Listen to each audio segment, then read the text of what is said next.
안녕하세요. 오늘의 데일리 뉴스레터에 오신 것을 환영합니다. 1. 국방과학연구소가 포위당했다. 2. 주변국들이 한국을 노린다. 3. 한국이 세계를 뒤집어 놓다. 한번 진실을 알아봅시다. 지난달 30일 오후 충남 태안군에 있는 국방과학연구소 헤드 만능종합시험센터서 놀라운 시험 발사가 있었습니다. 이곳에는 이종섭 국방부 장관과 엄동환 방위사업청장, 박종승 에드선 등 국방과학연구소 연구진과 취재진 등 수십 명이 모였습니다. 이곳은 바로 LSM 종합유도 비행시험의 전 과정이 공개되는 자리였습니다. 바다가 바라보이는 센터 중앙에 설치된 대형 화면에는 서해 중부 해상에 떠있는 바지선과 서해 남부 무인도에 대기 중인 이동식 발사대가 나타났습니다. 이번 시험은 북한 탄도미사일을 모사한 표적탄을 탐지 추적하고 목표 고도에서 실제 요격하는 실전 방식으로 진행되었습니다. 바지선 발사대에는 장거리 지대 공유도 LSM 요격탄이, 이동식 발사대에는 요격 대상인 표적탄이 각각 장착되었습니다. 북한 탄도미사일을 모사한 표적탄이 발사되자 LSM의 다기능 레이더가 즉각 이름 탐지해 화면에 정확한 위치를 표시했습니다. 이어 발사 신호와 함께 요격탄이 발사되자 얼상 감지 장비 TOD 화면에 비행 매력이 잡혔습니다. 추진기관의 2단과 직접 자율비행체 KV-3단으로 구성된 요격탄은 1단 로켓 분리, 2단 로켓 분리에 이어 KV가 분리되었고 표적탄과의 거리가 좁혀지더니 공중에서 폭발이 일어났습니다. 한국군 미사일 방어의 핵심이자 한국형 아이언돔이라 불리는 LSM의 네 번째 탄도미사일 요격 시험이 성공한 순간이었습니다. 추진기관 1단과 직접 자율비행체 KV-3단으로 구성된 요격탄은 1단 로켓 분리, 2단 로켓 분리에 이어 KV가 분리되었고 표적탄과의 거리가 좁혀지더니 공중에서 폭발이 일어났습니다. 한국군 미사일 방어의 핵심이자 한국형 아이언돔이라 불리는 LSM의 네 번째 탄도미사일 요격 시험이 성공한 순간이었습니다. 생중계 화면을 보던 관계자들은 크게 환호성을 질렀습니다. 특히 이 실험을 주관하는 이종섭 국방부 장관은 성공 후 벅찬 감정을 감추지 못했습니다. LSM 탄도미사일 요격탄은 1, 2단 추진체가 분리되면 요격 지점까지 비행, 저 미사일을 직접 타격해 파괴하는 직격 비행체를 탑재합니다. LSM에는 고도 50, 60km를 비행하는 탄도미사일 탐지에 추적하는 시커 정밀 추적기와 탄도미사일에 부딪혀 파괴하는 직격 비행체가 들어가 있는데 이 핵심 장치 2가지가 순수 국내 기술로 개발되었습니다. 이런 성능을 가진 무기를 개발한 국가는 미국과 이스라엘에 이어 우리나라가 세 번째입니다. 한국에 배치된 사드는 고도 40에서 150km의 상층부를 방어할 수 있는데 사실상 북한의 장사정포는 이렇게 높은 고도로 날아오지 않기 때문에 사드로는 막을 수가 없다고 했습니다. 그렇기 때문에 북한이 발사한 장사정포가 정점 고도를 찍은 후 하강할 때 고도 50에서 60km에서 요격하는 무기가 바로 LSM으로 만약 LSM이 요격하지 못하는 미사일은 고도 40km 안팎에서 패트리엇 100, 3 및 국산 중거리 지대공 미사일 MSM 개량형인 천궁2가 요격하게 된다고 했습니다. 사드 LSM, 패트리엇, 천궁2가 모두 배치된다면 북한의 미사일을 모두 막을 수 있는 다층적인 방어체계가 구축된다는 것입니다. 이번 성공에 따라 LSM은 추가 신뢰성 검증 등 올해까지 시험 평가를 종료하고 내년까지 체계 개발을 끝내기로 했습니다. 2019년부터 시작된 체계 개발이 5년 만에 종료되면 양산 단계에 착수하는데 정말 놀라운 속도라고 말하고 있습니다. 국방부는 향후 LSM은 시험 평가를 거쳐 내년 개발 완료 후 2025년 양산에 착수하여 전력화 계획에 따라 2020년대 후반경 군에 배치될 예정이라고 설명했습니다. 지금 한국의 LSM 개발에 미국도 놀라는 분위기입니다. 이종섭 국방부 장관은 LSM의 요격 고도는 미국의 고고도 미사일 방어체계 사드에 버금간다며 추후 다음 단계인 LSM-2까지 만들어지면 사드 수준과 똑같을 것이라고 자신했습니다. 방산업계 관계자도 미사일을 고고도에 올리는 기술은 아직 좀 차이가 나지만 레이더 자체만 놓고 본다면 LSM이 사드에 결코 밀리지 않는다며 레이더 분야 최강국인 미국이 약 10년간 10조 원을 들여 개발한 기술 수준을 우리는 더 짧은 기간에 10분의 1 가격으로 성공했다며 자랑스러워했습니다. 우리나라의 레이더 개발 역사는 약 30년으로 방산 선진국들에 비해 굉장히 짧지만 그 성과만큼은 전 세계 방산 역사상 손에 꼽는다는 평가를 받고 있습니다. 지금 한국의 LSM 시험 발사 성공을 가장 눈여겨보는 나라는 바로 한국산 무기를 대거 도입한 폴란드입니다. 지난해 말 폴란드 매체 디펜스24는 불을 뿜은 한국형 미사일 방어체계보다 더 높은 곳을 목표로 하고 있는 대한민국이라는 제목의 기사를 게재했습니다.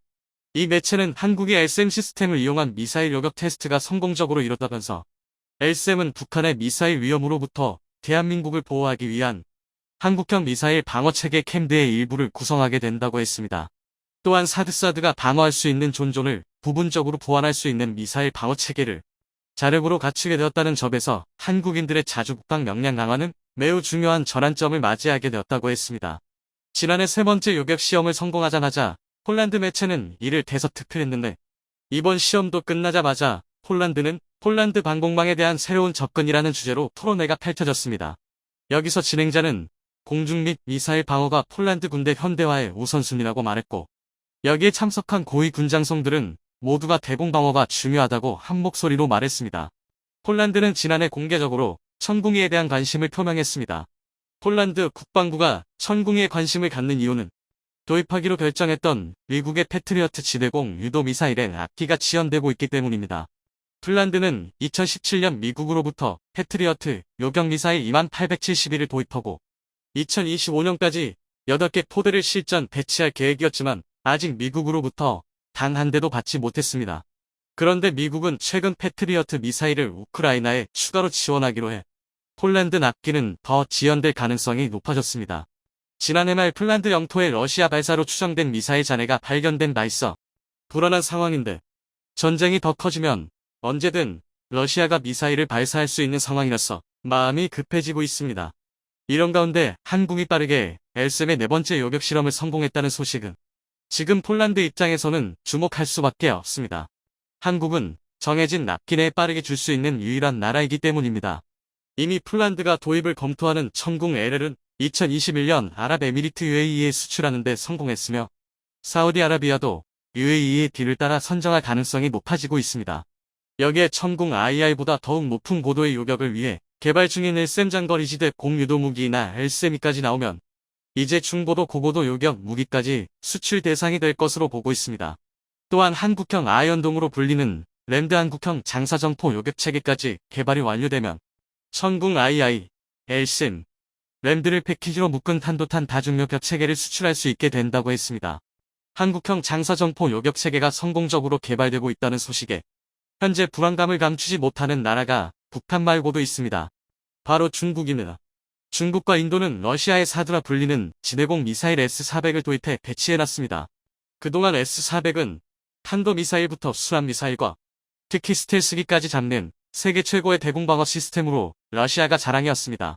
그런데 이번엔 미국이 우크라이나에 제공한 하이마스 다연장 로켓을 전혀 방어하지 못하면서 엄청난 굴욕을 당하고 있습니다. 우크라이나는 하이마스를 가지고 S-400 대공방어 시스템을 뚫고 러시아군의 지휘분을 비롯한 무기창고 등 주요 군사 목표를 파괴하고 있습니다.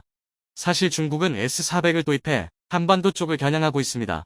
중국은 한국 내 사드 배치를 절대 반대했지만 자신들은 S-400을 배치하면서 우리나라 영공에서의 제공권을 제한되게 만들었습니다. 하지만 S-400의 실체가 드러나면서 러시아만을 믿었던 중국의 고민이 커지고 있으며 과거 러시아 S-300의 기술을 사들여 천궁을 개발한 한국은 정반대로 기세가 올라가고 있습니다. 우리가 개발한 천궁은 러시아의 기술을 한층 업그레이드한 것으로 대공담지, 추적, 유도에 사용되는 레이더의 성능이 더욱더 탁월하다고 했습니다. 이번 한국의 LSM 미사일 실험 성공 수시 많은 방산 강국들이 놀라고 있고 주변국들은 한국을 바라보고 있습니다. 북한의 폭탄 발표에 전 세계가 발칵 뒤집혔습니다. 시진핑의 말이라면 뭐든지 할 것 같았던 북한이 갑자기 한국군과 주한미군을 북한에 주둔시켜 중국으로부터 보호해주면 한국에 엄청난 것을 겼다. 라는 폭탄 발표를 한 것으로 전해지면서 난리가 났습니다. 심지어 통일의 가능성까지 제시되고 있는데요. 도대체 김정은 북한 국무위원장이 한국에 얼마나 큰 초대박 제안을 했길 이렇게 전 세계가 발칵 뒤집혔는지, 중국은 이 충격적인 소식에 어떠한 반응을 보였는지 지금부터 이 놀라운 내용 최고 수익률에서 여러분들에게 전해드리겠습니다. 1945년 8월 15일 제2차 세계대전에서 일본이 항복함으로써 연합군사령부는 당시 일본의 송령에 있던 한반도에 주둔 중인 일본군의 무장해제를 위해 한반도의 북위 38도선 이남에는 미군이, 북위 38도선 이북에는 소련군이 진출하는 것으로 합의하면서 한반도가 두 개의 국가로 나누어져 버렸습니다. 그 후 8월 소련이 가장 먼저 군대를 한반도 북부에 진출시켜 소련 군정을 세웠고 미국도 9월쯤 군대를 한반도 남부로 진주시켜 미군정을 세웠습니다. 38도선의 경계로 소련은 한반도의 사회주의 정권을 세우길 원했고 미국은 자유주의 정권을 세우길 원했습니다. 남북의 미군과 소련군이 주둔하며 스탈린은 김일성을, 트루먼은 이승만 쪽을 지지하며 한반도 남부와 한반도 북부가 결국엔 합의를 얻지 못하고 독자적인 정부가 출범을 벌인 것이었습니다. 자, 그런데 한반도가 두 개로 나뉜 지 약 77년이 지난 지금 놀라운 일이 벌어졌습니다. 김정은 북한 국무위원장이 깜짝 충격적인 발언을 했는데요. 바로 한국군과 주한미군이 북한에 주둔해서 중국으로부터 북한을 보호해달라는 것입니다. 그렇게만 해준다면 북한이 한국의 상상을 초월하는 엄청난 것을 주겠다는 것입니다. 갑자기 김정은이 한국에 왜 그랬을까요? 김정은은 1984년 조선민주주의인민공화국의 국방위원장 겸 수반 김정일과 무용수 출신 넷째 부인인 고용희 사이에서 차남으로 태어났습니다. 김정은 북한 노동당 위원장이 스위스 유학 시절 이웃들과 눈도 맞추지 않았다는 증언이 나왔다고 미국 자유아시아 방송 알파가 27일 보도했습니다. 그런데 보시면 김정은의 어린 시절은 놀랍게도 매우 날렵한 체형이었습니다. 알파는 김 위원장이 스위스 유학 시절인 1996에서 1998년 형정철 이모인 고용숙의 가족과 스위스의 수도 베른 교회 리베펠트의 키르이슈트라세 10번지에 있는 3층 연립주택에 머물렀다는 스위스 공영방송 SBC의 최근 보도를 전했습니다. 방송은 이 주택 이웃의 말을 통해 김정은이 당시 이곳에서 길 하나만 건너면 있는 공립학교에 다녔으며 그가 집 앞 공터에서 끊임없이 칸스탄틀리 농구를 하곤 했다고 보도했다고 알파는 전했습니다. 빅토르 시미트로 알려진 이 이웃은 1990년대 말 북한 외교관 일가족이 당시로선 새 건물이었던 이곳에 머물렀던 기억이 난다라며 어린 남자아이 4명이 집 앞 공터에서 끊임없이 농구를 하곤 했다라고 말했다고 알파는 전했습니다. 하지만 이렇게 오랜 유학 생활을 통해 김정은의 시야는 넓어졌고 북한에 돌아와서는 이렇게 상상도 하기 어려웠던 미국의 프로농구 전설 데니스 로드먼을 북한에 초청하기도 했습니다. 그리고는 트럼프 전 대통령을 북한, 싱가포르 등에서 수차례 만나며 북한의 완전 개방까지 논의한 것으로 알려지면서 전 세계를 발칵 뒤집어 놓았는데요. 이번에는 더 놀라운 발표를 했습니다. 지금까지와는 비교도 되지 않을 정도로 너무나 놀라운 발표였습니다. 바로 폼페이오 전 장관의 회고록을 통해 김정은 관련 엄청난 사실을 폭로한 것인데요. 폼페이오 전 장관은 24일 현지 시간 회고록 한치도 물러서지 말라 네버 기브원 인치. 내가 사랑하는 미국을 위한 싸움 파이팅 포 더 아메리카 아이 러브를 통해 김정은 위원장과의 대화를 폭로했습니다. 폼페이오 전 장관이 대화 중 중국 공산당은 왜 미국의 미군이 한국을 떠나면 김 위원장이 매우 기뻐할 것이라고 한다고 말하자 김 위원장이 신나서 손으로 탁자를 치면서 중국인들은 거짓말쟁이라고 외쳤다고 전했습니다. 즉 중국이 거짓말을 하고 있다는 것인데요. 김 위원장은 중국 공산당으로부터 자신을 보호하기 위해 주한미군이 필요하며 중국 공산당은 한반도를 티베트와 신장처럼 다룰 수 있도록 미군이 철수하는 게 필요하다고 주장한다고 말했습니다. 그러면서 오히려 중국으로부터 북한을 보호하기 위해 한국군과 주한미군이 필요하다는 파격적인 발표를 했습니다. 폼페이오 전 장관의 회고록에는 이외에도 김정은 북한 국무위원장에 대한 아주 디테일한 내용들이 담겨 있었는데요. 김 위원장은 45분마다 중요한 전화를 받기 위해 대화를 중단했는데 폼페이오 전 장관의 회고록에는 이외에도 김정은 북한 국무위원장에 대한 아주 디테일한 내용들이 담겨 있었는데요. 김 위원장은 45분마다 중요한 전화를 받기 위해 대화를 중단했는데 이 전화는 애연가인 김 위원장이 담배를 피우기 위해서였다고 폼페이오 전 장관은 전했습니다. 이에 전문가들은 북한이 곧 한국과 미국의 북한 경제특구를 개방하는 것을 시작으로 단계적으로 북한 전역을 개방하고 한미연합군이 북한에 주둔하는 것을 허용해 중국으로부터 북한을 보호할 계획이라 전했습니다. 북한이 이렇게 중국에 뒤통수를 친 이유가 있습니다. 지난 70여 년 동안 북한이 중국을 큰형님처럼 따른 결과 북한이 전 세계에서 두 번째로 가난한 국가로 전락했습니다. 북한을 탈출해 남한으로 건너온 한 기자는 북한 사람들은 흔히 추운 것은 참을 수 있어도 배고픔과는 타협할 수 없다는 말을 자주 씁니다. 남한을 비롯한 세계에서는 코로나로 인해 세계 경기가 침체하였다고 해도 아직까지 굶는다는 사람은 없습니다라며 코로나19로 인해 경기 침체가 장기화하면서 북한 주민들 속에서는 제2의 고난의 행군이 도래할지 모른다는 우려의 목소리가 나오고 있습니다라고 전했습니다. 네, 그렇습니다. 이번 코로나 사태로 북한 주민들이 폭발해버린 것입니다. 더 이상 이렇게 중국과 손을 잡고 있다가는 생존할 수 없을 정도로 나라가 폭삭 망해버릴 수 있다는 공포로 뒤덮였습니다. 그리고 이를 인지한 김정은 위원장이 더 늦기 전에 중대 결단을 내린 것이죠. 사실 얼마 전부터 북한이 중국을 대하는 태도도 심상치가 않았습니다. 중국이라면 단어 하나하나 모두 신경 써가며 극존칭만 쓰던 북한이 이제는 갑자기 중국은 온갖 비열한 짓을 서슴지 않았다라며 이미 최강의 핵보유국이 된 우리에게 있어서 선택의 길은 여러 갈래라며 중국을 배신하고 한국 그리고 미국과 손을 잡을 수 있음을 시사했습니다. 투자의 규제로 몰리는 짐 로저스도 얼마 전 5년 안에 남북이 통일될 것 이런 확신에 찬 전망을 내놓았는데 이것이 현실이 되는 분위기입니다. 로저스 회장은 22일 연예인포맥스와의 단독 화상 인터뷰에서 너무 오랜 시간이 지나기 전에 38선은 사라질 것이며 향후 5년 안에 남북 통일이 될 것으로 예상한다라고 밝혔습니다. 그러면서 로저스 회장은 통일된 한반도가 아시아에서뿐만 아니라 세계에서도 가장 흥미로운 것이 될 것이라며 매력적인 투자처임을 강조했습니다. 그는 남한의 자본과 경영기술, 번의 풍부한 천연자원과 값싸고 숙련된 노동력이 결합해 경제 부흥을 이끌 것이라며 특히 북한은 중국의 접경지역이므로 미래가 밝다라고 강조했습니다. 이어 통일이 되면 현재 국방비 예산을 경제 등 다른 분야에 투자할 수 있다라면서 그 예로 시베리아 횡단 철도를 잇는 동서의 철길이 재건되면 한반도는 글로벌 교통 허브가 될 수 있다라고 설명했습니다.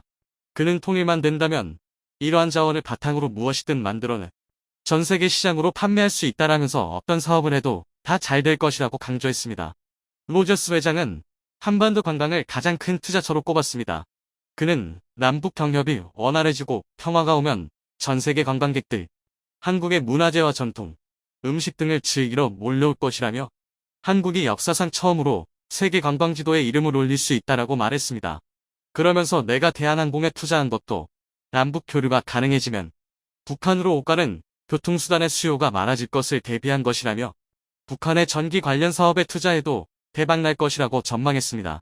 뿐만 아니라 김정은 위원장이 한국과 미국에 개방하려는 광산에는 60억 톤에 달하는 마그네사이트와 200만 톤에 달하는 흑연이 매장된 것으로 알려졌는데요. 이는 각각 세계 3위, 세계 6위에 달하는 엄청난 규모입니다. 요즘처럼 극심한 인플레이션으로 원자재 가격의 치솟은 상황에서는 더더욱 대박이라 볼 수 있습니다. 중국이 뒷목을 잡고 쓰러지려 하고 있는 것은 바로 이 엄청난 규모의 자원들을 그동안 중국이 독식해왔는데 이를 한국과 미국에 모두 빼앗기기 일보 직전인 상황이기 때문입니다. 자, 그런데 한국의 대박이 배가 아픈 것인지 일본은 한국의 통일을 막기 위해 충격적인 일을 벌이고 있는 것으로 알려졌습니다. 짐 로저스는 일본이 남한과 미국에 대한 북한의 개방을 늦추기 위해 모든 수단과 방법을 가리지 않고 있다라며 일본은 이를 위해 무역전쟁부터 시작해 북한에 대한 거짓 뉴스까지 흘리며 방해 작전을 펼치고 있다고 털어놓았습니다. 로저스 회장은 일본이 이러한 일을 벌이고 있는 이유에 대해서 한국은 북한이라는 새로운 개척지를 통해 일본보다 더 발전할 가능성이 높기 때문이라고 설명했습니다. 반면 일본은 비용이 높은 사업이 많은데 반해 부채가 급속히 증가하고 있다라고 로저스 회장은 지적했습니다. 또 일본은 10년간의 인구가 줄어들고 있으며 이 같은 감소세가 계속해서 이어질 것이라며 일본의 미래에 대해서 긍정적이지 않다라고 말했습니다. 로저스 회장은 북한은 일본에는 없는 많은 천연자원을 보유하고 있으며 인건비가 낮고 훈련과 교육을 잘 받은 노동력을 갖추고 있다라고 평가했습니다. 이어 남한의 여성 인구 부족으로 인한 성비 불균형 문제를 북한을 통해 해결할 수 있다라면서 남북 모두에게 상호이익이 될 것이라고 전망했습니다.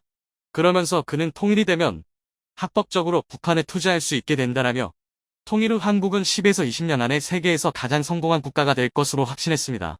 오늘도 감사합니다. 세계 최고로 멋진 하루 보내시길 바랄게요. 중국의 1대1로 주변국들이 경제 위기에 빠지며 급기야 붕괴에 직면하는 최악의 상황이 벌어지고 있습니다.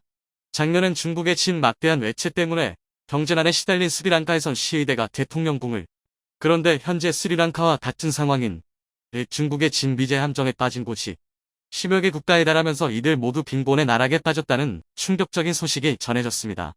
AP에 따르면 파키스탄, 잠비아 등 12개국 대부분이 외채의 절반 이상 중국 채무를 쓰며 정부 세수의 3분의 1 이상을 액티브채 생활에 쓰는 것으로 드러났습니다. 하지만 최근 중국 내 경제 상황도 하루가 다르게 심각해지고 있는데 심지어 중국 경제가 몰락하고 있다는 여러 가지 신호들까지 포착되고 있는 상황입니다. 그런데 이 상황에 한국이 중국 몰락을 더욱더 가속화시키고 있다고 하는데 어떻게 된 일인지 자세히 알아보겠습니다. 중국 경제를 둘러싸고 각종 대내외 악재가 겹치고 있는 가운데 중국이 뒷더미에 가라앉을 엄청난 위기에 빠졌습니다. 재정 상황이 어찌나 심각한지 중국 지방정부가 3경 원이 넘는 부채로 인해 난방주차 제대로 공급하지 못할 정도라고 해 그야말로 충격을 줬는데요. 블룸버그에 따르면 최근 골드만삭스가 추산한 중국 지방정부채는 23조 달러, 약 3경 원이 넘어서는 것으로 드러났습니다. 실제로 중국 헤이룽장성 허강시는 재정위기로 지역사회까지 불안감에 휩싸였는데 이곳은 주력 산업이었던 석탄산업 몰락과 팬데믹, 부동산 위기가 겹쳐 재정이 급격히 악화됐습니다. 결국 허강은 재정 수입의 2배가 넘는 부채를 견디다 못해 재정 긴축에 들어갔고 그 결과 기반시설 운영에 지장이 생겨 겨울 내내 난방을 하지 못할 처지에 이르렀는데요. 그런데 더 큰 문제는 중국 내 다른 도시들도 수년 안에 허강처럼 될 거라는 전망입니다. 실제로 미국 싱크탱크 매크로폴로는 중앙정부의 보증이 없다면 중국 지방정부의 3분의 2는 채무를 제때 변제할 수 없다는 게 현실이라고 지적했습니다.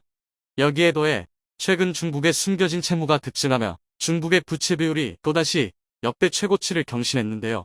중국 국가금융발전연구소에 따르면 중국의 1분기 말 GDP 대비 총부채 비율은 282%로 역대 최고치였던 작년보다 9%나 급등했습니다.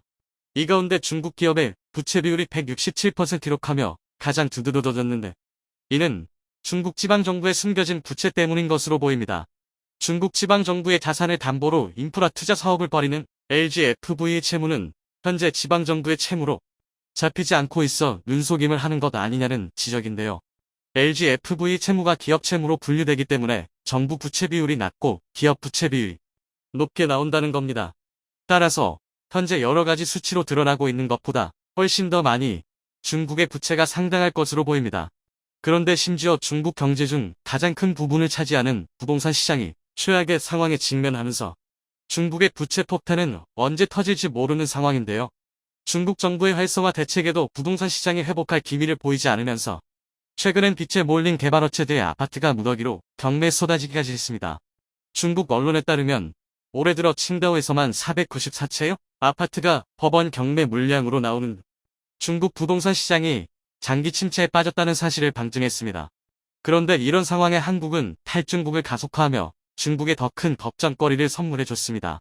앞서 열린 G7 정상회의에서 한국이 반도체, 배터리 등 첨단 산업에서 중국에 대한 공급망 의존도를 낮추겠다고 공개적으로 밝힌 건데요. 실제로 최근 정부와 국내 기업들은 중국 의존도를 낮추는 방안을 다각도로 모색하며 중국 외 다른 국가들과 협력을 추진하고 있는 중입니다. 지난 16일엔 캐나다와 핵심 광물 공급망 청정에너지 전환에너지 안보 협력 MOU를 체결하고 장관급 경제안보 협의체를 운영하기로 했는데 이 역시 중국 의존도를 줄이기 위한 맥락입니다.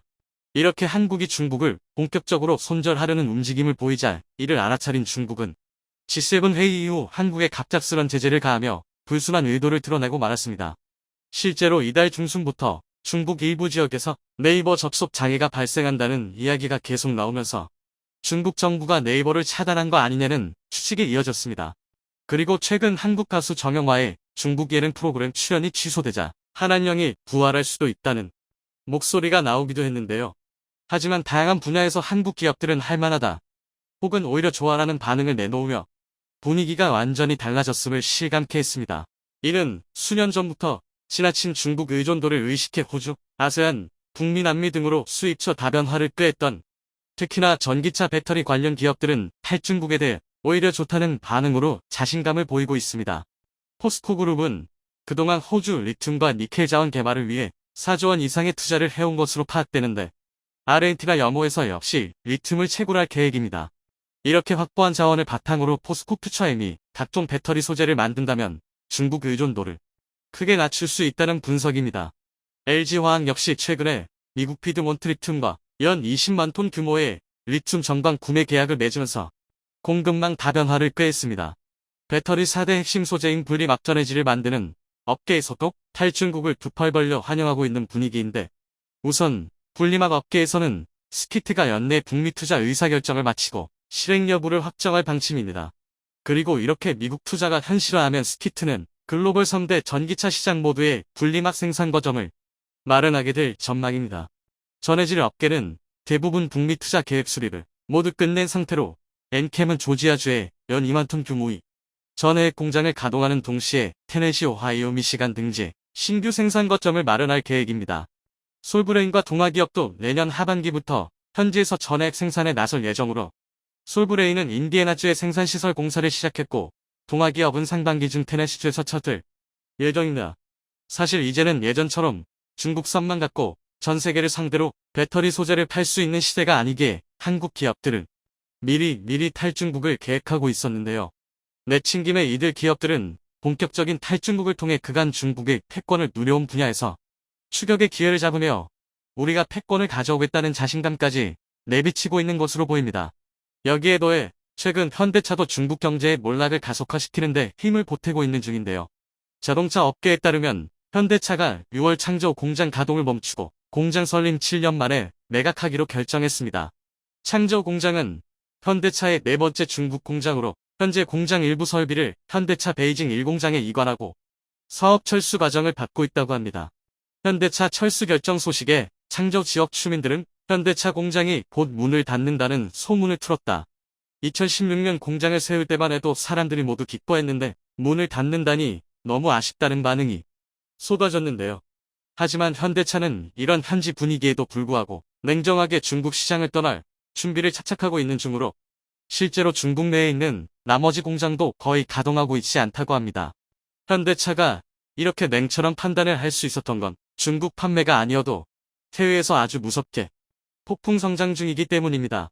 유럽과 미국의 완성차 업체들이 현대차를 의식할 정도로 자동차 업계에선 현대차가 전기차 혁신 기업으로 성장했다는 평가를 받고 있는데요. 최근 월스트리트 저널이 현대차는 어떻게 그렇게 쿨해졌나라는 제목의 기사를 낼 정도로 전기차 시장이 새로운 강자로 두각을 내고 있음을 방증했습니다. 월스트리트 저널은 저가 브랜드를 만들었던 현대차가 전기차의 혁신을 꾀하며 시장 1위인 테슬라를 정조준하고 있다며 찬사를 보냈습니다. 실제로 아이오닉 6은 얼마 전 미국 뉴욕에서 열린 자동차 전시회 2023에서 최고 상인 세계 올해의 차와 함께 올해의 디자인, 올해의 전기차상을 받으며 테슬라의 앞선을 위협하고 있는데요. 현대차가 1980년대 엑셀을 내세워 미국에 상륙했을 때만 해도 싼 가격으로 미국 코미디언들이 웃음거리로 삼았던 것과 확 달라진 엄청난 변화입니다. 또한 현대차는 세계 자동차 시장 규모 3위로 올라선 인도 시장에서도 엄청난 폭풍 성장을 이어가며 훨훨 날아오르고 있는데요. 실제로 인도 내 판매량이 꾸준히 늘면서 작년 현대차, 기아의 인도 법인이 벌어들인 순이익이 1조 원에 달하는 것으로 나타났습니다. 여기에 더해 현대차는 인도 시장을 철수한 GM 공장도 인수할 예정이라 절차가 마무리되면 현대차의 인도 현지 생산량은 연간 125만 대를 넘어서게 될 전망입니다. 심지어 현대차는 차세대 배터리 개발 투자에 나서며 글로벌 완성차 업체들의 꿈인 배터리 내재 Y 성큼 다가서고 있는데요. 전기차 핵심 부품인 배터리 성능을 개선하고 원가를 절감하기 위해선 자체 배터리 생산 필요성이 제기되고 있는 만큼 이를 먼저 실현하고 있는 겁니다. 이 가운데 현대차가 주목하고 있는 건 리튬 메탈 배터리로 리튬이온 배터리보다 주행거리가 30% 길고 12분 만에 배터리 용량의 90%까지 충전할 수 있는 것으로 전해집니다. 이렇게 현대차는 미래차 1등 기업으로 도약하기 위해 하나하나 단계를 밟아가고 있는데요. 이쯤 되면 조만간 중국이 탈중국을 꾀하고 있는 한국 기업들을 향해 돌아와 달라고 목 놓아 울부짖을 것 같습니다.